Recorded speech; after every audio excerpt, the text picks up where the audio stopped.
Guno gwe mulundi ogusookedde ddala mu myaka 10 bukya Duncan Mubiru Kikankane atandika kuvuga motoka za mpaka okuwangula engule y'omwaka. Empaka zino zatandise ne baddereva 22 ku makya, wabula we zigendedde okuggwa nga basigaddemu 10 bokka. Bangi ku bo betwogedde nabo batutendedde obuseerezi obw'amaanyi bwe bayiseemu. Bigamba ebaddemu obukodyo bungi olw'enkuba n'akaseereza akangi akabaddewo. Eventi ebadde nnungi naye amakubo challenge ebadde mu makubo gaaseeredde ekubeera nga omuntu tosobola kukola sikiru zonna. Kinajjukirwa nti empaka za 2020 tezaggwa olwa muggalo gwa COVID-19 era abategesi ne bazongerayo okutuuka mu mwaka guno ogw'2021 era nga wonna bavuze empaka za mirundi mukaaga.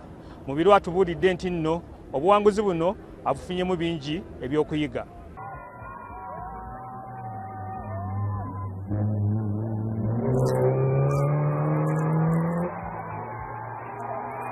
Ndi nsobola njize nti nsobola kugamba buli nali mmanyi nsobola naye kati nsobola.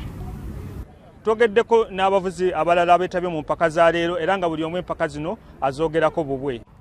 Nze kyengumyako abawagizi bange ti emmotoka mbadde ngikutte era nze nvuze obubi olw'ensonga navigator ngambye okusiba nga sikyasobola kibadde too late. Kyakusaalirwa nnyo eri abawagizi bange kubanga leero nazze kuvuga kusanyusa so si kufuna bubonero naye era bensanyusiza mbasanyusizza newankubadde ng'emmotoka emaze n'etatuuka eremereddwamuuko. Obutafaanaganako n'empaka ez'emyaka emirala omwaka guno baddereva bavuze envuga mukaaga zokka era nga mwezo mubaddemu abawanguzi ba mirundi 3 okubadde omuwanguzi wa 2-wheel, omuwanguzi wa CRC n'omuwanguzi wa National Rally Championship. Ku lwa NTV wano e Jinja mu Busoga nze Sam Mpoza.